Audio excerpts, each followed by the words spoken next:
Hi Mark, how are you? I'm good, Marcus. Well, we're going to have a chat about hopefully some interesting topics or answers to questions that Anil Prasad, who runs, as far as I know, the most rich website of interviews of this kind of music that we do, including jazz, progressive rock, progressive jazz, all that kind of whole genre area of music. Yeah. It's an amazing resource, and he is somebody with a lot of insight into this sort of music. So he came up with some interesting questions for us to discuss. The website is Innerviews, right? It's innerviews.org. Innerviews. So the first question is, what's the one essential thing for the act of improvisation? Essential courage, maybe. Courage to just do. Yeah. Just do anything. Yeah. And it's really anything. I know, like some people that I discuss things with, they don't like doing anything. It has to be something. Yeah. But I think it's really anything. You start with anything. Yeah. And I would say also, along with that, a kind of not censoring. Yeah. Not censoring yourself and not, I don't know, for me anyway, it's important that it's very much in the moment and that I'm not really thinking. I'll make decisions, but I'm not thinking about stuff, and I'm trying to get myself out of the picture in a way. And I mean, censoring I think is happening automatically, just physically. Yeah. Like our bodies are only capable of doing. Yeah. There's limitations. Yes. Yes, and that limitation is always there. And and I think like we should at least attempt not to censor even more. Yeah. Right. Yeah. That's an interesting topic in itself. I think just that, because for me there's always this balance between, if I really let my imagination go, I just start hearing all kinds of things which I couldn't possibly play. Yeah. But if I rein it in too much, then I'll just end up repeating myself. So it's just finding that area that's near the edge where the interesting stuff happens, but not going too far. Yeah. Because then I just... Or like the way that I see it, like if your imagination is greater than your abilities, then you can still kind of gesturally try to get there. So it doesn't have to have the like the fine detail may be completely unplanned, but like gesturally you can like go wow. Yeah. You know? Yeah. Yeah. You can make a stab at that kind of gesture. Exactly. Yeah. So I think that's it. Like for me, like the courage to do something, anything, to be free. Obviously, like even maybe more basic as in the end, is listening. Yeah. Like even if you're improvising just alone. So much the center of it, isn't it? Listening. Yeah. Just to be able to listen to what is happening in the room, and that is kind of like. I think one of the problems, or one of the patterns that I see in many people, not just musicians, is that they do listen, but they listen internally. So they listen to themselves on the inside. But I think what really counts in the end is that you listen to what you project. So that means that your hearing has to be focused on the room, on the outside part. And that's what you pick up on, and that's what you react to, the room, and not what is kind of like what you believe you're hearing or what you believe you're saying. And it very much applies to talking also. Yeah. Like, and it's something that I've using this, or it's an exercise I give to my students to just tell them, okay, so next time you're talking with somebody, try to listen to what you're saying from the outside. So imagine words leaving your mouth, and they're in the room, and then they can kind of return to your ears and listen to what you're saying. And it really leads to, coming back to like improvisation, it really gives you that in a way that realness, like having the sound actually travels. Yeah, I mean, I definitely relate to that. I think the way I would explain it for me is I'm almost like I'm a listener. Mm-hmm. Part of me is almost listening, almost not watching exactly, but listening, almost like a watcher that's listening to the overall thing. Mm-hmm. And that's the part that makes the decisions about what I'm going to do. Yeah. And it's always about, for me, what does the music kind of demand to happen? What does the music feel like should happen? And then I make a quick decision about what direction to take. So it is, I totally agree. It's about hearing the whole thing as a whole. You're just one part of this collective exactly. sound. And also, like, just to avoid kind of misunderstanding what I mean when I say listening, it doesn't necessarily have to be active or conscious even. It's something that you just do. Like, so if somebody asks you after the fact, okay, what did you play? Maybe you can't even give an answer, or you can't even say I liked it, I didn't like it, or whatever. It's just kind of like in that moment you're just opening yourself up to let your unconscious in a way guide you, because there's much more processing power there in the unconscious than there is in the conscious. I find.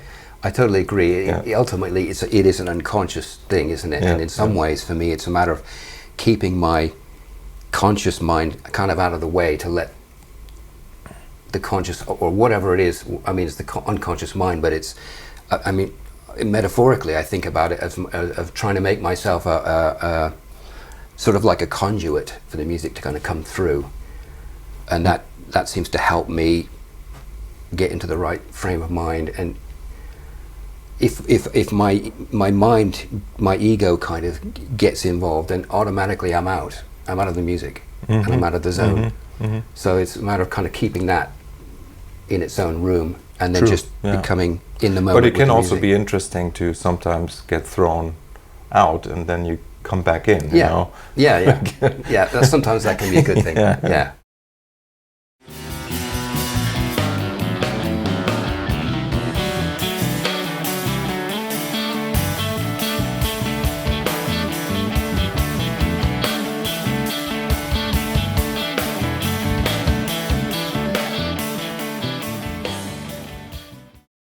What conditions are required for you to feel truly free during the act of creativity?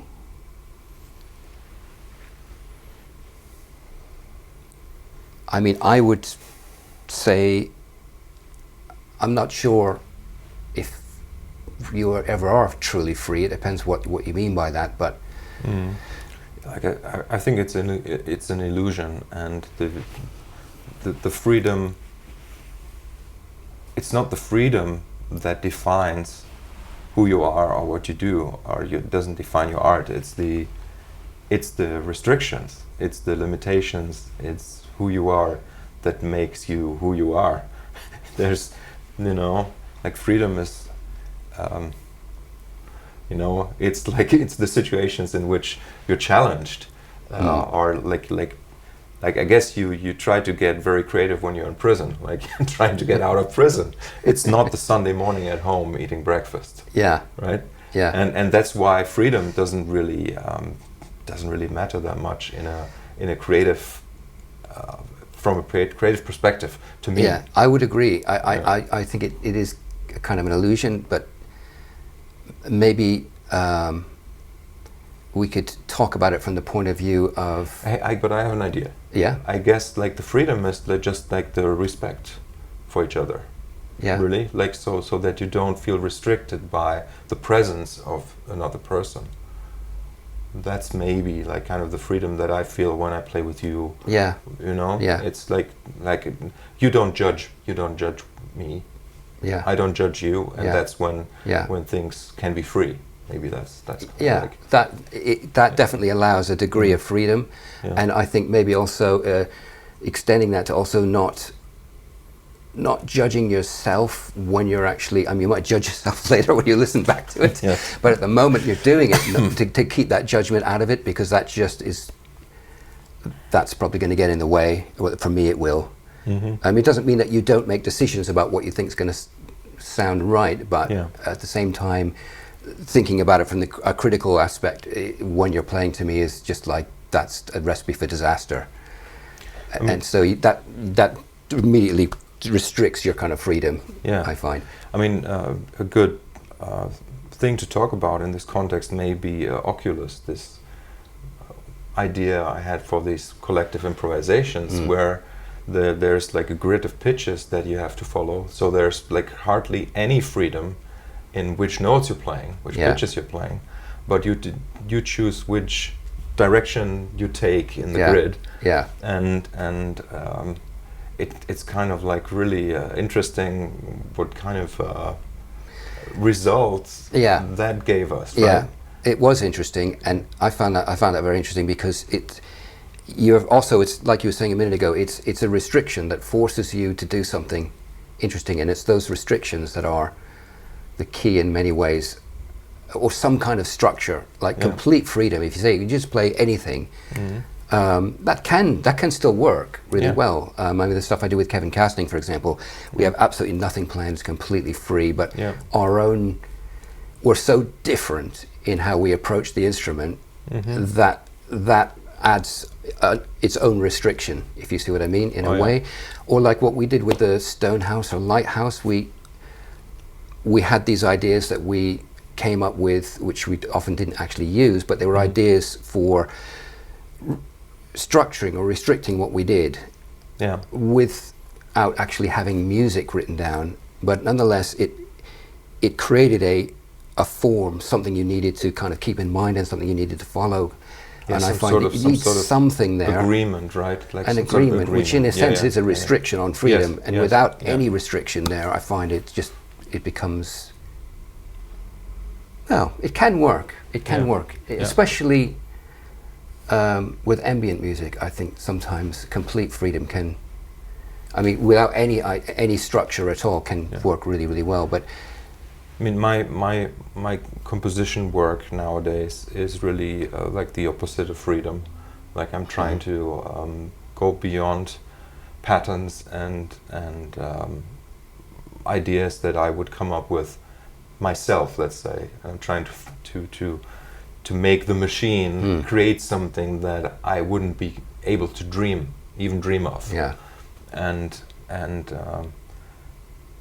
the funny thing is that ultimately everything kind of comes down to the artist being the factor that makes decisions along the way and that has the final say. Right. So and I guess it's kind of the same in any creative process. Doesn't matter if it's like you write music down, you improvise music, or you play over chord changes. Like there's always this. It's like a back and forth between. I don't know, instant creation and questioning and editing and censoring is the word you used before. When in a composing sense, I totally agree. When improvising, it's a little different for me, but in terms of the fact that I don't think of it as censoring so much as just deciding. But with the composing, yes, it very much is a matter of censoring, deciding, but also, although I approach composing like really differently from you, there's a lot in common in the sense that, well, first of all, I set restrictions for myself when I'm composing quite a lot of the time. I'll say, although maybe my restrictions are a little more traditional, I'll do something like I can only use 3 notes for each chord, and I have to make the whole thing just with that. Or I have to have one of the voices in the chords has to move chromatically during the entire piece, or something like that. I don't always do that. I often don't do that, but I sometimes find that is essential in terms of making something happen for me. And it doesn't mean I'll stick to that. I mean, I'll go so far and sometimes think, okay, I'm going to have to break the rule to make it work. But it's something that is sometimes really important for me and will send me off in a different direction that I would have gone on.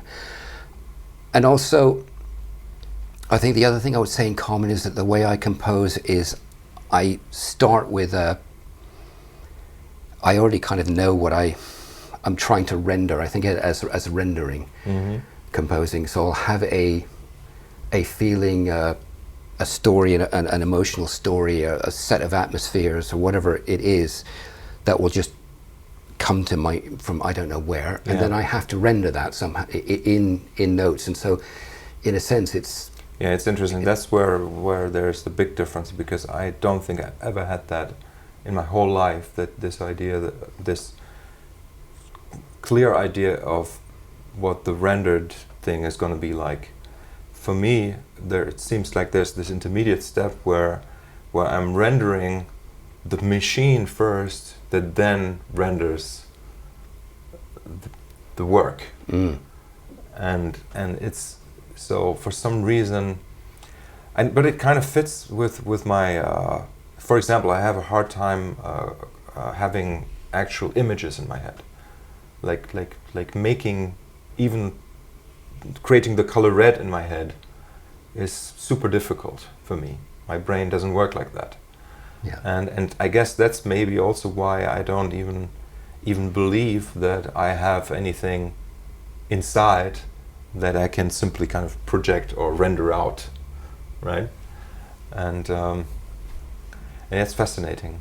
Yeah, I mean, for me, it's equally kind of built in the other way. These things just they happen to me, and they're very strong, and I have to do something with them. Otherwise, I would not fare well. I mean, they're they would be. I've had periods in the past in my life where these things would be too strong, and I ended up really struggling with it until I found a way to kind of do something with it and make it into something. And somehow that kind of realizing it in sound somehow works. It helps it find a place, and therefore it doesn't trouble me. It doesn't stay within. If I have nowhere to let it out, it will just build up inside, and I'll end up in a bad place. So I think it was almost a necessity for me to find a way to do that. So it's interesting. So I could say, or one could say, that I don't even have a vision, because I literally don't have a vision of what I'm trying to make. But you make that as you go along, though, don't you? You create something, you sculpt something out of the material that you've generated. Yes. And you're making all those choices, and so you are doing it, but the other way around. You're making it happen. From and kind of things start making sense after the fact. Yeah. Like not before. Now, working with Devin Townsend, for example, the way that I understand his process at the moment, I may be wrong, is like he has this vision, and he knows exactly how that plays out in the real world, like what the parts should be. Like he hears everything like in utmost detail, and that's something that I find so fascinating. Like this musical imagination, where I think I would say my imagination. Okay, I do have imagination, but it's not necessarily musical in the first place. It's something else. I don't know. I think you do. I think you're one of the most imaginative musicians I've encountered. You just come at it from a different angle, but the end result is incredibly imaginative. But I just never know what is going to come out. Let's just put it that way. Yeah. But it still comes from you. So it is. Of course. It's just different, but nonetheless, it's just another way of approaching the same thing, I think. So when this music that you've written for, was that cembalo? Was that cembalo music? Oh, with the harpsichord? Oh, harpsichord. Yes, I've written lots of different things for string quartets and but that comes piano to mind now as something really kind of specifically restricted, let's say, with that sound. Yeah, it is, and it was really interesting to write. I wrote a bunch of pieces for harpsichord, and then which were just to be performed, and harpsichord and other instruments too, because I heard the harpsichord as like a giant guitar. Because it kind of is. The strings are plucked, and it could do things with the string sound that sounded to me quite close to a guitar, but that a guitar could never possibly do. Yeah.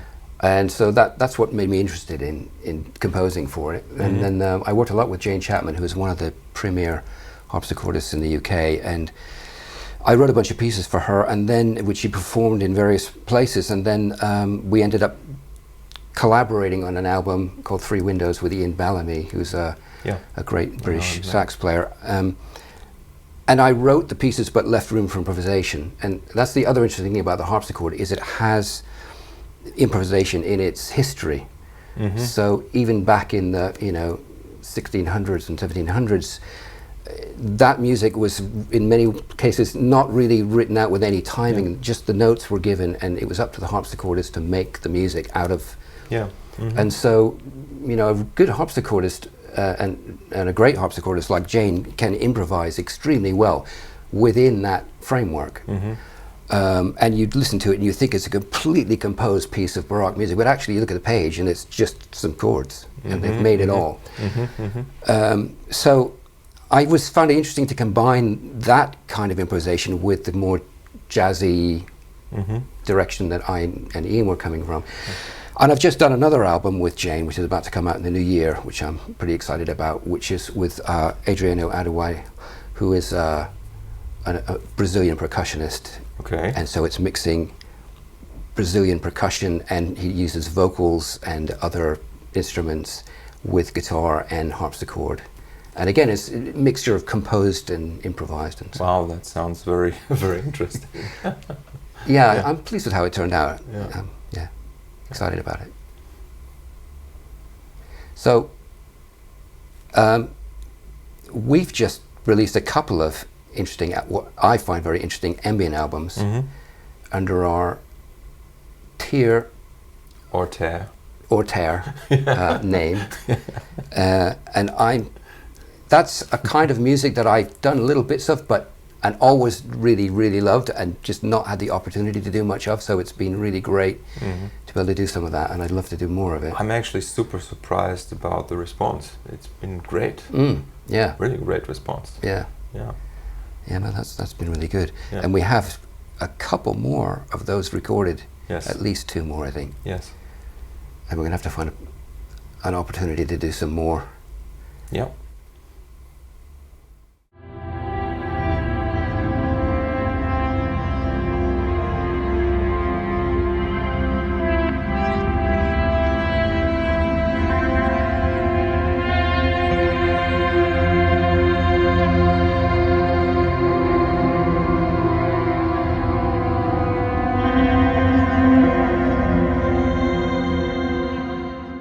So, the next question is, what's the one thing you wish every musician understood about you before working with them? I think ultimately it doesn't really matter. I mean, it depends on the situation. Like if you're playing in a situation where there's something specific asked of you, then hopefully, I'm able to deliver that, and it doesn't really. I don't really have to have all my box of tricks open, let's say, to for that kind of job. But then it's kind of nice if people you work with at least have some sort of sense what you're capable of doing, so that you're not running on 10%, let's say, of your engine powers. So that's really why I think some understanding of what the other person does is kind of important. What do you think? I guess it depends who I'm playing with. A lot of the people I play with sort of already know what I do and where I'm coming from, so it doesn't. But I guess if I was playing, or when I play with somebody that I haven't played with before, especially in an improvised context, I guess it would be that I have certain things that drive me, which are going to be an influence, and if they understand that, it's probably going to be a good idea. One thing is that I am interested in the boundaries of things, like the boundary of tonality, the boundary of, I guess pushing the boundaries of whatever I'm doing in one way or another. It doesn't have to be technically at all. It could be almost, it could be emotionally, or it could be tonally, it could be on any level, but I like to do that. And what if your musical partner does not understand that or doesn't even want that? I guess that would be then kind of interesting. It could be interesting. I mean, the problem would be I'd probably end up taking too much of a lead role, because they'd be forced to come back, because I'd be always pushing up. Whereas if they're of a similar mind or willing to take that same role, then we'll both be interacting on the same kind of level rather than me coming up above. It's interesting because I'm frequently in situations where I clearly know what the parameters are that the other person accepts for to be good for them, like what level of dissonance, let's say, I could use. And it can be frustrating not to be able to kind of go where I want to go, but then within the limitation of the other person's taste, let's say, to deliver something that kind of is beautiful and works and it's deep. That's kind of good too. It can be, for sure, yeah. And I mean, something comes to mind, like the session, recording session with Dwicky Damawan that I did, was maybe the most tiring musical experience of my life. It was pushing me to my boundaries in an incredible way. And the result is amazing, but I remember that, at the evening after the recording session, I was completely dead, completely empty, with this fight. And it actually felt as if Dwicky didn't know what I was doing. Not in a bad way. Like it really felt like I was fighting to find my voice within a context of like an ever-changing kind of harmonic flow, and I was using the as you know, you mixed it, right? The my looping setup where things get kind of like more static sometimes, and kind of like finding a way to go in between these, the state of something that's always changing, ever changing, and something static. And that was actually an incredible experience, and that's what just came to mind as a really, really challenging situation that felt as if there was no real understanding, but in a way that also meant basically total trust from everybody in the group. Like I don't even need to know what you do, because I trust you as a person, or as the person that was recommended to me, and that's where Leonardo Pavkovic, I guess, comes in, right, in curating, I'm bringing together these people. That and the result was amazing. A really unique piece of music. One of the things that I think we have in common, well, we have a lot of things in common, I think, musically, but one of the things is, it seems like you were both willing to, or even have the need sometimes to disrupt in a musical context, to just break everything, or do something unexpected, or do something, I'm almost... Like an act of aggression somehow, even. An act of aggression sometimes, or just an act of just complete disassembly, or whatever you want to call it, And I think sometimes that's something that's almost built into my nature. I mean, in certain circumstances, it's just not appropriate. But if I'm if I'm recording an album which is more or less composed because it's got melodies and chord progressions and all that sort of thing, I'm not going to be breaking the whole thing when I play it. But I probably will have something at some point in even the compositional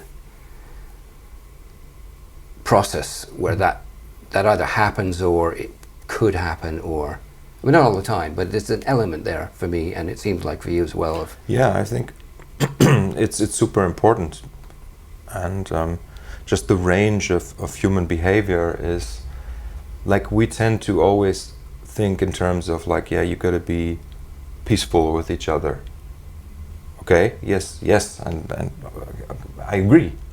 Of course, we want to be peaceful with each other, but we also have the other side, and just being able to sometimes shout at each other, I think it's important. I guess, right? I never thought of it like that, but that, even to bring the peace process forward. Yeah, you know. But in a funny way, it is. But then again, it's not. It's not like you're actually shouting at the person. It's like the music is. Yeah, you're not shouting at the person, of course. But you are musically, you are, and yeah. It's interesting actually. I hadn't thought about it that way, but when I joined Zentrozone, my band with Bernhard, and now Tobias, but back then with Torsten, another player, he couldn't stand that I was not just playing in D minor all the time. So, and he left. It was really my fault that he left the band. But you know, it's that like sometimes you just have to take the liberties in order to just not get bored. That's it. Yeah, that's exactly what it is for me too. I get bored so easily that I have to keep doing something different. And if the music's getting boring, or not even getting boring, but if it's just reaching a place, I'm talking about in an improvised setting. If it's reaching a place where it feels like it's not really going anything, or it's going anywhere, it's staying in one place, and it's not a place where I feel anything's happening, I'll almost feel that the music needs at that point to be disrupted. Yes, yeah. Start again, or move to another direction or something, you know. You know, I also have this outlet of my my ambient music where just this year at least 3 volumes of ambient music that's very simple, where I would never do that. I would never just, you know, kind of where like when I start, I have this vision, okay, I'm going to use just notes of the E major scale, and that's it. And, you know, sometimes I mean, it's not always appropriate, is it? I mean, like a lot of the music I do is the same. I can't do that. I wouldn't want to do that. It wouldn't fit. Yeah. But I almost feel like that impulse is, even when you're improvising in a tonal setting where you're not going to break that, there's almost an impulse to I mean, make something happen, change something, make something different happen, take a risk or take a leap or do something, you know. Yeah.